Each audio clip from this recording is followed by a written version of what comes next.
అందులో నాసు నట్ట పుట్టే పరిపరి యుగములు నాసు నట్టకు యమున మధ్యనమ్మండ్రి పుట్టినది మర్రి తోటిగా మాత ఉత్తవించినది దానితో శక్తి పుట్టినది ప్రపంచమంతట మాత ప్రవలించినది దేవి ప్రవలించినది ప్రవలించి ముగ్గురు పెద్దల సృష్టించినది గద్దల ఉట్టించినది ముగ్గురితోటే జగమంతటనే నాటకమాడిచ్చే బాలే పూటకమనిపించే 186 కోట్ల జీవుల ఏర్పాటు చేసే జనని ఏర్పాటు చేసే అరులు గిరులు కొండలు కోనలు గంగా నదులేమి కృష్ణ యమునా తీరములు తుంగభద్రి గోదావరి నదుల పొంగి పొరల చేసే సస్యశ్యామలమనిపించే అండమందున 3 పిండములు సృష్టించినది చండీ సృష్టించినది పుట్టిన వారిలో ఒకరిని చూసి వర్ణించినది మాత వర్ణించినది శంకు చక్రము 4 కూటములు నలమేఘ సాయం అమ్మ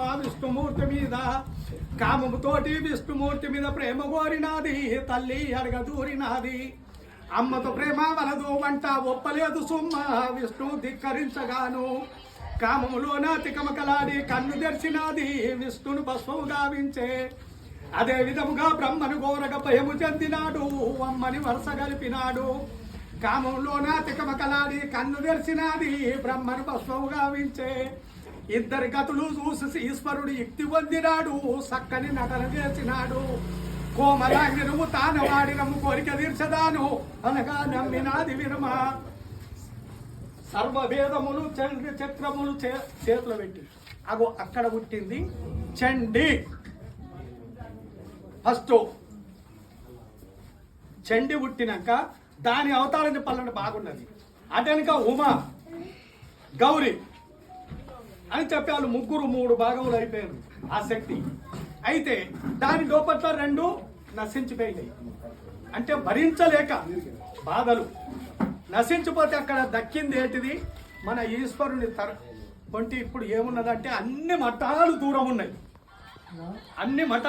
ఉన్నాయి కానీ మన ఈశ్వరుని పొంటి మన కులదేవత మన గోత్రదేవత మన అంశదేవత లోపల ఈశ్వరుని పొంటి ఒక్క మన కులదేవత మన గోత్రదేవత మన అంశదేవత ఒక్కతే ఉన్నది లోపల పోయి చూసారు కదా ఆ అంశదేవత నివాసము అక్కడనేమో పూజ మందిరం ఇక్కడ నివాసం ఇప్పుడు మనం పోయి చూసిన మఠం అంటే విశ్రాంతి కొరకు కూర్చుండేది అటువంటి విశ్రాంతి కొరకు కూర్చుండేది వాళ్ళు ఇచ్చకపోతుంది చెక్కువలసినవి శిథిలమవుతున్నది కాబట్టి మరి నిజంగా చెప్పాలంటే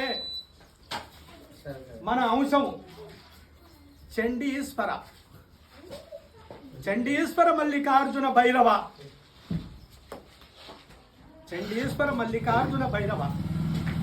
పుట్టింది ఖండోబా పెరిగింది కళింగ కళ్యాణ్ ఆయన కోర్సులు చేసింది ఎలోరా అజంతా గృహాలు అంటే అప్పుడు గురువుల ఆశ్రమాలు ఆయన కట్టింది కొల్లాపురి మన తండ్రి ఏలింది కొల్లాపురి శివమయం నల్లమాను కొండలల్లా శ్రీశైలం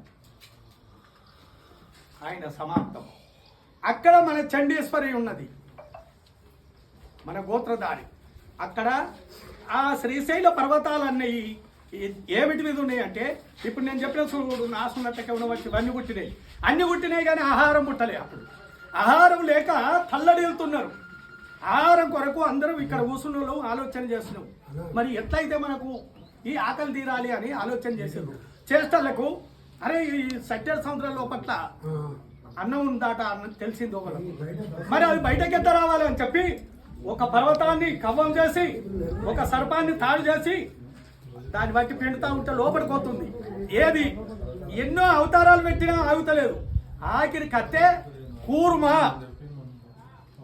అవతారం అంటే 4 కాళ్ళు ఉంటాయి ఓ మూతి ఉంటుంది దాని ఈపు ఇనుము ఉక్కు కూర్మ అవతారం ఎత్తినాక అప్పుడు ఆ కవ్వం ఆగింది ఆ కవ్వాన్ని గెలుకుతే దాంట్లోకెళ్ళి పంచామృతం వెళ్ళింది ఆ పంచామృతం ఆహారం అయింది అంటే మొట్టమొదలు ఆహారం పుట్టించిన వారు ఎవరు అంటే కూర్మ ఆ కూర్మ సముద్రాలుగా భూగోళం అయింది సముద్రాలు ఎండిపోతే అక్కడ తపస్సు పడితే దాని మీద శ్రీశైల పర్వతాలు అయినాయి.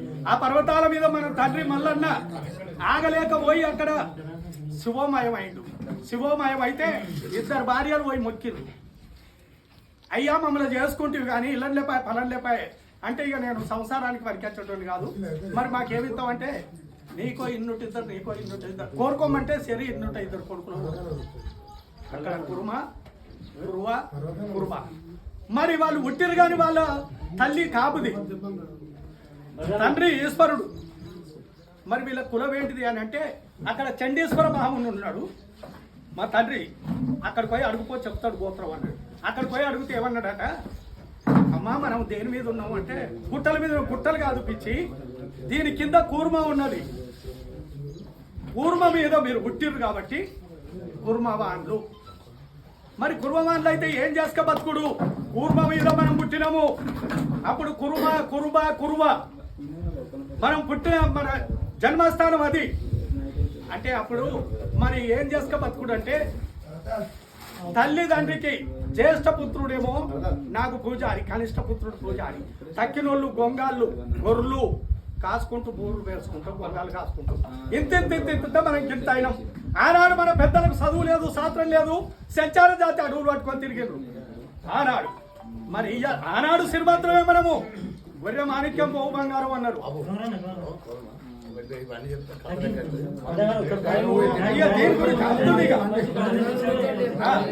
అయితే మనం ఇంతమంది ఉన్నాము, అందరము కట్టు కలిసి ఇక్కడ మాత్రము ఒకళ్ళనొకళ్ళు నమ్మరు.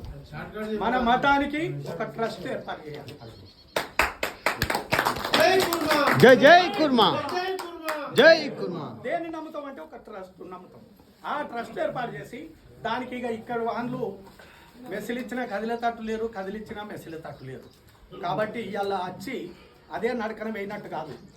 మనం అక్కడికైనా మన మనసు ఇక్కడ ఉండాలి, మన దేహం అక్కడ ఉండాలి, మనసు అంతా ఇక్కడ ఉండాలి. మనందరం కట్టుకలుసుగా ఎట్లయితే ఈ మతాన్ని పేరుకు తెచ్చుకుందాం అన్నది ఆలోచన చేయాలని చెప్పి కులాస్తులందరూ కోరుతున్నా 10,000 శరాలు. ధన్యవాదాలు. తక్కువ టైం ఉన్నందున తలా 2 నిమిషాలలో ముగించాలని ఒక విషయం చెప్పు. గొరిగ మల్లేశం హైకోర్టు అన్న ఎవరు మాట్లాడినా ఈ దీని కూడా వేరే మాట్లాడకుండా ఒక మఠం గురించి తప్ప వేరే వివిధ దశాంశాల గురించి ప్రశ్నించొద్దు, చెప్పొద్దు. టైం వేస్ట్ అయితే మఠం అభివృద్ధి పనులు ఎట్లయితే అభివృద్ధి చేసుకున్నాం. నువ్వు చెప్పిన ఒకటి లాస్ట్